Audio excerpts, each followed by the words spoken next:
AMC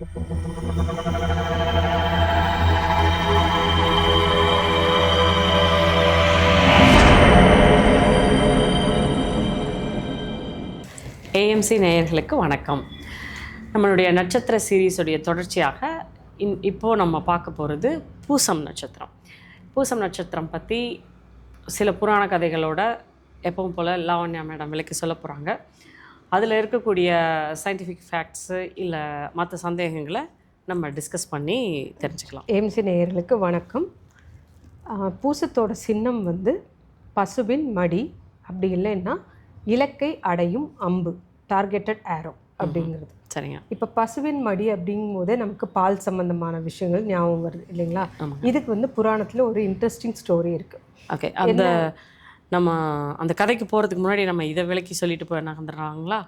சொல்லு. Okay, இப்போது அந்த சின்னம் சொன்னாங்களே, அந்த சின்னத்தை பற்றி கொஞ்சம் விளக்கி சொல்லிடுறேன்.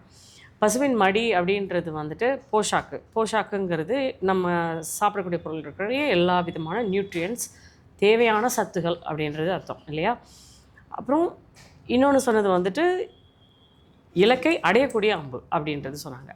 இப்போ இலக்கை அடையக்கூடிய அம்பு முன்னாடி நம்ம பார்த்தோம், வில் இல்லாத அம்பு அப்படி சொல்லிட்டு. அதே மாதிரியே இலக்கை அடையக்கூடிய அம்புங்கிறது வந்துட்டு ஆல்ரெடி வில்லிலிருந்து புறப்பட்டு இலக்கை அடையக்கூடிய நிலையில் இருக்கக்கூடிய ஒரு அம்பு, ஆர் அதுக்கான அந்த பொட்டன்ஷியல்னு சொல்ல முடியாது, அதுக்கான சத்து உள்ள அம்பு. அப்போ அந்த சத்து உள்ள அம்பு அப்படிங்கிறது சொல்கிறது தான் வந்து அந்த போஷாக்கு. அப்போ எந்த ஒருத்தருக்கும் இந்த தேவையான போஷாக்கு கிடைக்கும்போது, தேவையான சத்து, தேவையான நியூட்ரியன்ஸ் கிடைக்கும்போது அவங்க அந்த இலக்கை வந்து அடையக்கூடிய பொட்டன்ஷியலோடு இருப்பாங்க. இந்த காரணத்தினால தான் இந்த நட்சத்திரத்தில் குரு வந்து உச்சமடைகிறதா சொல்கிறாங்க. அப்போது இந்த இடங்களில் கிரகங்கள் இருக்கும்போது அவங்களுக்கு தேவையான எனர்ஜி கிடைக்கும், தேவையான சத்து இருக்கும், தேவையான ஸ்டாமினா இருக்கும். இந்த பர்டிகுலர் இடம் வந்து பிராணசக்தியையும் சொல்கிறதுனால, பிராணசக்தி தான் போஷாக்க கொடுக்குது அப்படிங்கிறதுனால இவங்க அவங்களுடைய தேவையான ஆக்சிஜன் கண்டென்ட் வழியாக, பிராணசக்தி வழியாக எந்த இலக்கை அடையணுமோ அந்த இலக்கை அடைவாங்க. குருங்கிறது ஆன்மீகம் அப்படின்றதுனால வந்துட்டு நீங்கள் அதை பற்றி இன்னும் கொஞ்சம் விளக்கமாக சொல்ல போகிறீங்க. இதை அடையக்கூடிய தன்மை இருக்கும். இதுதான் அந்த இலக்கு, பசுமடி அப்படிங்கிறதையும் ரெண்டையும் கனெக்ட் பண்ண. ஒண்டர்ஃபுல் எக்ஸ்ப்ளனேஷனுங்க. இப்போது இந்த பசுவை பற்றி பார்த்தோம் இல்லைங்களா, போஷாக் பற்றி நம்ம பேசிகிட்டு இருந்தோம். இதில் புராணத்தில் வந்து என்ன கதை நடக்குது அப்படின்னா, ஒரு வாலாங்கிற அரக்கன் வந்துட்டு எல்லா உலகத்தில் இருக்கிற எல்லா பசுமாடுகளையும் கொண்டு போய் சிறை வச்சிடுறாங்க. அப்போது இதை பார்த்துட்டு எல்லாரும் போய் தேவர்களெல்லாம் இந்திரன் கிட்ட முறையிடுறாங்க. அப்போ இந்திரன் வந்துட்டு இவரோட உதவியோட, பிரகஸ்பதியோட உதவியோட அதை போய் மீட்டெடுத்துட்டு வராங்க. அப்படி மீட்டெடுத்து அந்த எல்லா பசுக்களுக்கும் விடுதலை கொடுத்ததுனால இந்த உலகத்துக்கே வந்துட்டு பால் கிடச்சதா அப்படிங்கிற மாதிரியான ஒரு விளக்கம் கொடுக்குறாங்க. ஸோ இப்போ பசுக்களை விடுதலை பண்ணி இந்த உலகத்துக்கே போஷாக்க கொடுத்ததுனால இந்த பால் மடி வந்துட்டு இதுக்கு சின்னமாக அமைஞ்சதா சொல்கிறாங்க. ஸோ இது வந்து எகெயின் அந்த பால் மடி அப்படிங்கிறது வந்துட்டு இது நமக்கு தேவையான எல்லா நியூட்ரியன்ஸும் கிடைக்கக்கூடிய ஒன்றை வந்து இந்த குருவும் இந்திரனும் சேர்ந்து திரும்ப கிடைக்கிற மாதிரி பண்ணாங்க. ஏதோ ஒரு கட்டத்தில் கிடைக்காத மாதிரி இருந்திருக்கு, அது திரும்ப கிடைக்கிறதுக்கு இது இவங்க வந்து உதவி பண்ணாங்க அப்படின்னு எடுத்துக்கலாம். அல்லது குரு இந்திரன் இவங்க ரெண்டு பேரோட உதவியோட நமக்கு தேவையான எனர்ஜி வந்து கிடைக்கும், நமக்கு தேவையான விஷயத்தை அடையிறதுக்கு அப்படின்னு எடுத்துக்கலாம் இல்லைங்களா? அதனாலே இந்த நட்சத்திரத்துக்கு வந்து தேவதை வந்து பிரகஸ்பதி. அப்புறம் இந்த குரு வந்துட்டு நமக்கு எல்லாத்துக்குமே தெரியும், அவர் வந்துட்டு தேவகுரு இல்லைங்களா? அதனாலேயே நம்மளோட இந்த இடத்துல நமக்கு கோள்கள் அமைஞ்சிருந்தா நம்ம வந்து குரு மாதிரியான ஒரு உலக வாழ்வின் மேல்படியான விஷயங்களே அறிஞ்சுக்கணுங்கிற ஆர்வம் இருக்கும். அதனால பார்த்தீங்கன்னா இந்த தியாலஜி, மெட்டாஃபிசிக்ஸ், அஸ்ட்ராலஜி, மெடிடேஷன் இது எல்லாமே வந்துட்டு இந்த நட்சத்திரத்தோட சம்மந்தப்பட்டது. அதனால் இதில் கோள்கள் இருந்ததுன்னா அவங்களுக்கு இதெல்லாம் தேடி தேடி படிக்கிறதுக்கான ஒரு ஆர்வம் இருக்கும். ஓகே, இப்போ என்னோட ரிலேட்டிவ் கூட ஒருத்தவங்களுக்கு வந்து இந்த புனர்பூசத்தில் குரு இருக்குங்க. பூசத்தில் வந்துட்டு குரு இருக்குது. அவங்க ரொம்ப ரீசெண்டாக தான், அது ஐ திங்க் ராகு வந்ததுனாலையா கோச்சாரத்தில் என்னன்னு தெரியல, மெடிடேஷன் சொல்லிட்டு கம்ப்ளீட்டாக இறங்கிட்டாங்க மெடிடேஷன். அப்போ இப்போ ரொம்ப ரீசெண்டாக அவங்களுக்கு ஒரு குருவே கிடச்சிருக்காங்க. குரு கிடச்சி அதாவது சிஸ்டமேட்டிக்காக போய் ஆன்மீக பயணத்தில் போகிறதுக்கான ஒரு பெரிய ஸ்டெப் எடுத்து வச்சுருக்காங்க. அதுக்கு முன்னாடி ரொம்ப முன்னாடி இருந்தே மெடிடேஷனில் இருந்தாங்க. இப்போது நேரடியாகவே ஆன்மீக காலத்தில் குதிச்சுட்டாங்க. கூடவே வந்து அவங்களுக்கு அதுவும் நீங்கள் சொன்ன மாதிரிங்க மருத்துவத்துலேயும் இருந்து அந்த இதுக்கான நியூட்ரியன்ஸ் எல்லாம் எடுக்கக்கூடிய பார்க்கக்கூடிய அந்த மாதிரியான ஒரு துறையிலையும் இருக்காங்க. ஒண்டர்ஃபுல்லுங்க.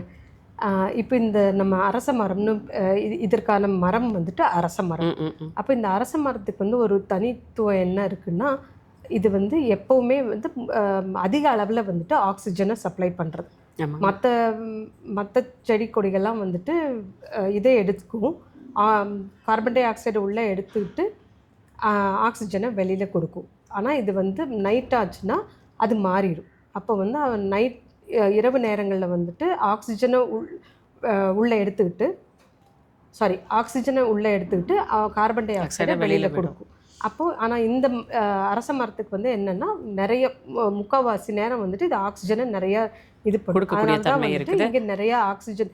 இப்போ குருவும் வந்துட்டு ஜீவகாரகன்னு சொல்கிறோம். அப்போ அந்த குரு வந்து இந்த நட்சத்திரத்தில் அதனால தான் உச்சமடைகிறார். ஏன்னா இன்னொன்று சொல்லுவாங்க, நீங்கள் அரச மரம்னு சொல்கிறதுனால ஞாபகம் வருது, இந்த கற்பமடைகிறதுக்காக வந்துட்டு அரச மரத்தை சுற்றி சொல்லுவாங்க. அதுவும் வந்து அந்த போஷாக்காக தான் சொல்லியிருப்பாங்க. ஆமாங்க, ஏன்னா இங்கே பிராணசக்தி இது அதிகமாக இருக்கிறதுனால நம்மளோட கர்ப்பப்பைக்கு வந்துட்டு அந்த சக்தி அதிக அளவில் போகும் அப்படிங்கிறதுக்கான விளக்கம் தான் அது. அது ஏன்னா அரச மரத்தை சுற்றி வந்துட்டு குழந்தை பிறக்கும் அப்படின்னு சொல்கிறதுக்கான இது. இந்த நட்சத்திரத்தில் கோள்கள் இருந்தால் இவங்க வந்து பூச நட்சத்திரத்தோட டெஃபினிஷனே வந்து என்னென்னா மலர்தல். இவங்க வந்து தானும் மலர்ந்து மற்றவர்களையும் மலர வைக்கிறது. இது வந்து குருவோட தன்மையும் கூட இல்லைங்களா. குரு வந்து 3 விதமாக, பிரகஸ்பதி வந்து புராணத்தில் 3 விதமாக சொல்கிறாங்க. எப்படின்னா, ஒன்று வந்து வாக்குக்கான அதிபதியாக சொல்கிறாங்க. அப்போ வாக்குக்கான அதிபதி அப்படிங்கிறதும், ரெண்டாவது வந்துட்டு புரோகிதம் பண்ணுறது. இது ரெண்டையுமே நம்ம பார்த்தீங்கன்னு வச்சுக்கோங்களேன். மந்திரம் சொல்கிறது வந்துட்டு இந்த புரோகிதம் பண்ணுறது அப்படின்னா மந்திரம் சொல்கிறதுக்கு அவங்களுக்கு வந்து வாக்கு ஸ்ட்ராங்காக இருக்கணும். ஏன்னா அது மீட்டர்ட் ஸ்பீச் இல்லைங்களா, மந்திரங்கிறத மீட்டர்ட் ஸ்பீச். அப்போ அந்தந்த அளவுகோலோடு தான் அந்த வார்த்தைகள் சொல்லப்படுது. அப்போது இந்த நட்சத்திர கோள்கள் இருந்தாவே இவங்களுக்கு வந்துட்டு அந்த மாதிரியான ஒரு இடர்பாடுகளும் வரும். வாக்கில் வந்துட்டு இடர்பாடுகளும் வரும். அதே மாதிரி இவங்க ப்ராக்டிஸ் பண்ண ஏன்னா இது பிராணசக்தியை குறிக்குதுன்னு நம்ம பேசுகிறோம் இல்லைங்களா. அதனால் இவங்க அதை ப்ராக்டிஸ் பண்ண வந்துட்டு இவங்களுக்கு அந்த வாக்கு சக்தி வந்துட்டு தன்மையெல்லாம். ஓகே.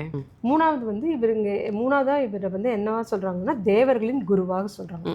அப்படின்னா தேவர்கள் வந்து இந்த உலகத்தை காக்கிறதுக்காகவும் இந்த உலகத்தில் இருக்கிற நல்ல சக்திகள் வந்துட்டு கட்டி காப்பாற்றுறதுக்காகவும் படைக்கப்பட்ட இவங்கள் இல்லைங்களா, தேவர்கள். அதாவது பிரபஞ்சத்தில் இருக்கக்கூடிய நல்ல சக்தி அப்படிங்கிறது வந்து தான் தேவர்கள் நம்ம சொல்கிறோம். அதனால் அதுக்கு எல்லாத்துக்கும் குருவாக இருக்கிறவர் பிரகஸ்பதி. அதனால் இந்த தேவகுரு. அப்போ இங்கே இருக்கிறதுனால இவங்க இந்த இடத்துல இந்த நட்சத்திரத்தில் கோள்கள் இருந்ததுன்னா அவங்க வந்து நல்ல விதமான விஷயங்களுக்கு டீச்சராகவும் இருப்பாங்க. இல்லைன்னா அவங்களே குருவாகவும் செயல்பட்டு பல பேரை வந்துட்டு நல்ல விஷயங்களில் ஈடுபடுத்த வைப்பாங்க. ஸோ ஒரு கன்க்ளூசிவாக சொல்லணுன்னா, இந்த பூச நட்சத்திரம் அப்படிங்கிறது வந்து குருவினுடைய எல்லா தன்மைகளையும் கொண்டிருக்கு. ஸோ அதனால தான் வந்து தானும் மலர்ந்து மற்றவர்களையும் மலர வைக்கக்கூடிய குருவினுடைய தன்மையை சொல்கிறது. இது தவிர வாக்கின் மூலமாக அப்படிங்கிறதுனால இந்த மந்திரங்கள், யாகங்கள் இதையெல்லாம் நடத்துறதன் மூலமாக இவங்க தான் அடைய நினைக்கிற விஷயத்த அடைஞ்சிக்குவாங்க அப்படின்னும் சொல்கிறதுனால தான் நம்ம ஆரம்பத்தில் இது போஷாக்கு உள்ள இலக்கை அடையக்கூடிய ஒரு நட்சத்திரம்னு நம்ம சொன்னோம். ஸோ பொதுவாக இவங்களுக்கு ஒரு குருவுடைய ஆசீர்வாதம் இருக்கும். இவங்களுக்கு நல்ல குரு கிடைக்கும், நல்ல வழிகாட்டுதலும் கிடைக்கும். இவங்களும் மற்றவங்களுக்கு வந்து வழிகாட்டியாக நல்ல குருவாக இருப்பாங்க. இது எல்லாத்தையும் சொல்கிறது இந்த பூச நட்சத்திரம். இந்த மாதிரி நேயர்கள் உங்களுக்கும் உங்கள் ஜாதகத்தில் பூச நட்சத்திரத்தில் கோள்கள் இருந்தால் அதை இங்கே கமெண்ட் பண்ணுங்கள். எங்களோட சேனல் உங்களுக்கு பிடிச்சிருந்ததுன்னா எங்கள் சேனலுக்கு சப்ஸ்கிரைப் பண்ணுங்கள். அதே மாதிரி நாங்கள் அடுத்தடுத்து போடுற வீடியோக்கள் வந்து உங்களுக்கு கிடைக்கிறதுக்கு பெல் பட்டனை கிளிக் பண்ணுங்கள். ஏஎம்சி நேயர்களுக்கு வணக்கம்.